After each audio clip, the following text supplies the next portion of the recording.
बिस्मिल्लाहिर्रहमानिर्रहीम अस्सलाम वालेकुम। आज बच्चे हमारे पास जो है लास्ट हम लोगों ने जो टॉपिक पढ़ा था वो टाइप्स ऑफ मोशन से मुतलिक पढ़ा था। उसकी एक टाइप को हम लोगों ने डिस्कस किया था ट्रांसलेटरी मोशन, और उसकी ट्रांसलेटरी मोशन की ही आगे टाइप को डिस्कस किया था। आज हम लोग जो टाइप्स ऑफ मोशन में उस ट्रांसलेटरी मोशन को छोड़ के बाकी जो दो टाइप्स थी उन्हें हम लोग आज डिस्कस करेंगे। हमारे पास जो उससे अगली जो टाइप है ट्रांसलेटरी मोशन हम लोगों ने क्योंकि लास्ट लेक्चर में पढ़ लिया था। अगला हमारे पास जो आज हम लोग डिस्कस करेंगे रोटेटरी मोशन और वाइब्रेटरी मोशन को डिस्कस करेंगे।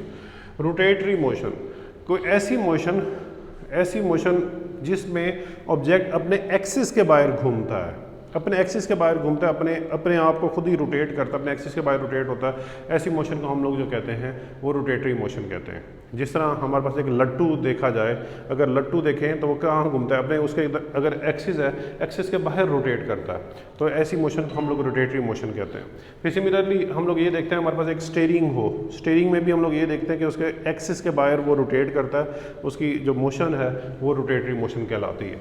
अगर हम लोग अक्सर बच्चे इस बात में कंफ्यूज हो जाते हैं कि रोटेटरी मोशन और सर्कुलेटरी मोशन में क्या फ़र्क है। इसे एग्जांपल देने के लिए ऐसे समझाता हूँ। देखें, सूरज के बाहर ज़मीन जो है वो इस तरह ऑर्बिट के बाहर घूम रही है। ये जो ऑर्बिट के बाहर घूम रही है ये उसकी है सर्कुलर मोशन, ठीक है। और जबकि ज़मीन खुद अपने एक्सिस के बाहर भी रोटेट कर रही है, अपने एक्सिस के बाहर जो खुद रोटेट कर रही है, ऐसी मोशन को हम लोग कहते हैं ये है रोटेटरी मोशन। मतलब ये जो ज़मीन यूं घूम रही है सूरज के बाहर, ये जो हमारे पास है सर्कुलर मोशन, और जो ज़मीन खुद अपने एक्सिस के बाहर रोटेट कर रही है ये है रोटेटरी मोशन। फिर हमारे पास अगला जो है इस मोशन की एक और टाइप है vibratory motion, to and fro motion. कोई ऐसी मोशन जो किसी भी ऑब्जेक्ट अपनी मीन पोजीशन के बाहर आगे और पीछे या ऊपर और नीचे मूव करे, ऐसी मोशन को हम लोग जो है वाइब्रेटरी मोशन कहते हैं। इसे हम लोग सिंपली यूँ देख सकते हैं कि हमारे पास एक सिंपल पेंडुलम हो, सिंपल पेंडुलम को अगर हम लोग, ये उसकी मीन पोजीशन है, इस सिंपल पेंडुलम को उठा के हम लोग एक्सट्रीम पोजीशन पे यहाँ पर लेकर आके छोड़ देते हैं तो पेंडुलम अपनी जो है मीन पोजीशन के आगे और पीछे यूँ मूव करता है, तो ये हमारे पास जो है वाइब्रेटरी मोशन है। सिमिलरली हम लोग स्कूल की बेल के अगर हम लोग देखें, इलेक्ट्रिक बेल को देखें, स्कूल इलेक्ट्रिक बेल को, तो अगर हमारे पास एक मेटेलिक प्लेट होती है, इसके पास एक हैमर लगा होता है, जैसे बटन प्रेस किया जाता है तो ये हैमर बार बार इसके साथ टकराता है, तो ये भी एक किस्म की जो हमारे पास है वाइब्रेटरी मोशन है। अच्छा, फिर उसके बाद साथ हमारे पास इसके मिनी एक्सरसाइज है। मिनी एक्सरसाइज को भी देखें, when a body set to be at rest, एक बॉडी रेस्ट की हालत में कब होती है, इसमें आप लोग जो है रेस्ट की डेफिनेशन लिख लेंगे, ठीक है, कि अगर वो अपनी सराउंडिंग्स के हिसाब से अपनी जगह को, लोकेशन को चेंज नहीं करता, ऐसी ऑब्जेक्ट को हम लोग रेस्ट की हालत में कहते हैं। Give an example of a body that is at rest and it motion at the same time.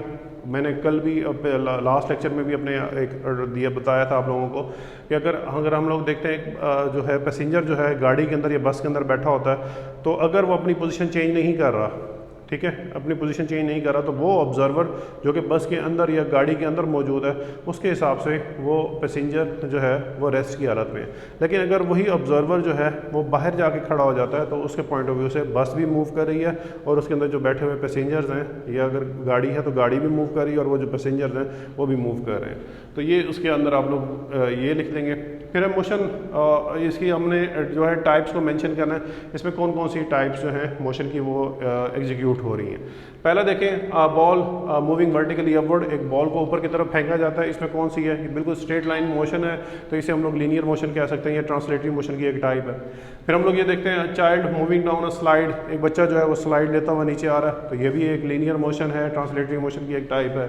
फिर हम लोग देखते हैं player in a football ground, जो एक फुटबॉल ग्राउंड के अंदर प्लेयर जो हैं वो बिल्कुल रैंडमली मूव करते हैं, उनका कोई पूरा प्रॉपर सीक्वेंस नहीं होता, तो ये हमारे पास जो है उनकी मोशन रैंडम मोशन होगी। फिर फ्लाइट ऑफ अ बटरफ्लाई को देखा जाए, बटरफ्लाई भी बिल्कुल एक सीक्वेंस के अंदर, एक लाइन के अंदर मूव नहीं करती बल्कि रैंडमली मूव करती है, तो ये रैंडम मोशन होगी। फिर athlete running in a circular track, एक सर्कुलर ट्रैक के अंदर अगर एक एथलीट भागता हुआ, एक प्लेयर जो है वो भागता हुआ जा रहा है, एक एथलीट भागता हुआ जा रहा है, तो उसकी मोशन सर्कुलर मोशन होगी। The motion of a wheel, एक व्हील जो है अपने एक्सिस के बाहर रोटेट करता है, तो वो रोटेटरी मोशन होगी। फिर मोशन ऑफ अ क्रैडल, एक झूले की, जो बच्चे की झूले की जो है मोशन है, ये भी हमारे पास जो है वाइब्रेटरी मोशन होगी। फिर यहाँ पर आगे हमारे पास जो एक नेक्स्ट जो टॉपिक है वो है स्केलर एंड वेक्टर क्वांटिटीज़। देखिए, स्केलर क्वांटिटीज़ वो वाली क्वांटिटीज़ होती हैं जो कि सिर्फ उनके अंदर उनका मैग्नीट्यूड रिप्रेजेंट होता है, उनके अंदर डायरेक्शन रिप्रेजेंट नहीं होती। एग्जाम्पल देते हैं, देखें जी, अगर हम लोग बात करते हैं टाइम की बात करते हैं, टाइम की बात करते हैं तो टाइम के अंदर कोई डायरेक्शन रिप्रेजेंट नहीं होती। टेम्परेचर की बात करते हैं, टेम्परेचर के अंदर कोई डायरेक्शन रिप्रेजेंट नहीं होती। हम लोग मैथ्स की बात करते हैं, मैथ्स के अंदर कोई जो है डायरेक्शन रिप्रेजेंट नहीं होती। सिमिलरली अगर हम लोग वेक्टर की बात करें, वेक्टर क्वांटिटीज़ वो वाली क्वांटिटीज़ होती हैं जिनके अंदर मैग्नीट्यूड भी होता है, उनकी वैल्यू भी होती है, न्यूमेरिक वैल्यू भी होती है और साथ साथ उनके अंदर डायरेक्शन भी होती है। जिस तरह अगर हम लोग बात करें फोर्स की, मैं आपको कहता हूँ कि मैंने 10 न्यूटन फोर्स जो है 10 न्यूटन फोर्स के साथ इस वाइट बोर्ड को मैंने पुश किया। अब इसके अंदर डायरेक्शन होगी, जिस डायरेक्शन के अंदर मैं फोर्स को लगा रहा हूँ, तो ये जो जिस वो वाली क्वांटिटीज़ जिनके अंदर डायरेक्शन रिप्रेजेंट होती है, ऐसी क्वांटिटीज़ को हम लोग जो है वो वेक्टर क्वांटिटीज़ कहते हैं। देखें फोर्स है, टॉर्क है, वेलोसिटी, ये सारी वेक्टर क्वांटिटीज़ है। अब सवाल ये पैदा होता है वेक्टर क्वांटिटीज़ को रिप्रेजेंट कैसे किया जाता है। वेक्टर क्वांटिटीज़ को एक तो है जो है इन्हें रिप्रेजेंटेशन कि इन्हें रिटर्न फॉर्म में कैसे लेकर आया जाता है। जो भी वेक्टर क्वांटिटी, जिस तरह मैं अगर फोर्स को रिप्रेजेंट कर रहा हूँ, मैंने फोर्स के ऊपर क्या करना है, एक तो या एरो हेड इस तरह से लगा देना है, ठीक है, या उस फोर्स के ऊपर एक बार लगा देनी है, या फोर्स को बोल्ड करके लिख देना है। ये उनकी है कि अगर मैंने उसे वेक्टर को कैसे रिप्रेजेंट करना है। और अगर मैंने ग्राफिकली उसे रिप्रेजेंट करना है तो ग्राफिकली रिप्रेजेंट करने के लिए मुझे एक जो है लाइन रिक्वायर्ड है, लाइन, और उसके साथ अगर जिस साइड पे फोर्स लग रही है उसी साइड के अंदर उसकी डायरेक्शन के अंदर एक एरो हेड रिक्वायर्ड है। अगर देखिए मैंने यहाँ पर 10 न्यूटन फोर्स को रिप्रेजेंट करना है। अब इसका मैंने पहले स्केल ड्रॉ किया कि 1 सेंटीमीटर जो है वो 2 न्यूटन के बराबर है, और इसी सिमिलरली मैंने क्योंकि 10 न्यूटन को रिप्रेजेंट करना है, 10 न्यूटन के लिए मुझे 5 सेंटीमीटर लंबी लाइन रिक्वायर्ड है, और उसकी डायरेक्शन देखें जो हमारे पास वेस्ट साइड पे लग रही है, तो उसके साथ मैंने इसे रिप्रेजेंट कर लिया, तो ये 10 न्यूटन को मैंने इसे रिप्रेजेंट हो गया। फिर हमारे पास नेक्स्ट जो टॉपिक है वो पोजीशन है। पोजीशन जो हमारे पास किसी भी ऑब्जेक्ट की लोकेशन को रिप्रेजेंट करने के लिए यूज़ की जाती है। देखिए मैंने यहाँ पर एक एग्जांपल दी, अगर हमारे घर से हमारे स्कूल की जो डायरेक्शन को हम लोग रिप्रेजेंट कर सकते हैं with the help of position. अगर आप लोग खुद देखेंगे, अगर हम लोग बात करते हैं कि हमारी क्लास में क्या पोजीशन है, हम लोग रिप्रेजेंट करते हैं सम रेफरेंस पॉइंट। हमारे रेफरेंस पॉइंट हमारी क्लास है, क्लास में किसी बच्चे की पोजीशन को रिप्रेजेंट किया जा सकता है। फिर हमारे पास नेक्स्ट जो टॉपिक है वो है डिस्टेंस है। किसी भी ऑब्जेक्ट का कोई मूव करता है, उसका जो उसने फासला, जो उसने लेंथ जो उसने ट्रैवल की है, वो जो लेंथ को हम लोग जो कहते हैं वो हमारे पास वो डिस्टेंस कहलाता है। देखिए इसकी डेफिनेशन देखें, length of a path between 2 points. कोई भी फासला जो हम लोग ट्रैवल करते हैं, जितना मर्जी मैक्सिमम फासला हो, उसे हम लोग डिस्टेंस कह सकते हैं। ये एक स्केलर क्वांटिटी होती है। फिर हम लोग डिस्प्लेसमेंट की बात करते हैं। Displacement is the shortest distance, कि कम से कम फासला जो होगा कि ट्रैवल करने के लिए, उसे हम लोग डिस्प्लेसमेंट कहेंगे। इसे मैंने एग्जांपल से यूँ डिमॉन्स्ट्रेट किया है डिस्टेंस को और डिस्प्लेसमेंट को।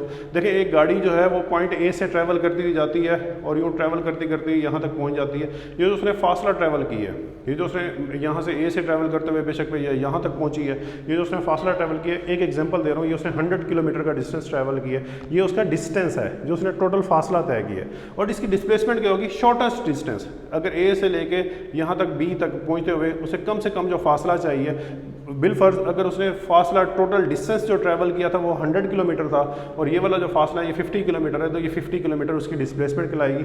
और ये वेक्टर क्वांटिटी है इसके अंदर, क्योंकि डायरेक्शन आती है। फिर हम लोग स्पीड की बात करते हैं कि the distance covered by an object in unit time. कोई भी ऑब्जेक्ट जो कितना फासला तय करता है कितने टाइम के अंदर, उसे हम लोग उसकी स्पीड कहते हैं। ये एक स्केलर क्वांटिटी है, इसके अंदर डायरेक्शन नहीं होती।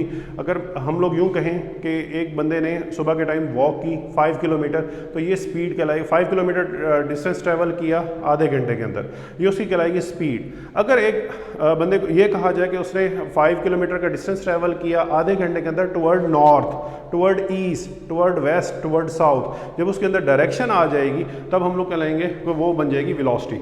इसकी वेलोसिटी की डेफिनेशन देखें, the rate of displacement of a body के जो डिस्प्लेसमेंट को हम लोग टाइम से डिवाइड करते हैं तो हमारे पास जो है वेलोसिटी आ जाती है, और ये वेक्टर क्वांटिटी है। और इसका फार्मूला देखें v, जो क्योंकि ये वेक्टर क्वांटिटी है इसे मैंने इसके ऊपर v के ऊपर बार लगा दी, और डिस्प्लेसमेंट भी क्योंकि वेक्टर क्वांटिटी है तो यहाँ v के ऊपर भी मैंने एक एरोहेड बार बना दिया, और टाइम क्योंकि स्केलर क्वांटिटी है तो टाइम को वैसे रिप्रेजेंट करेंगे।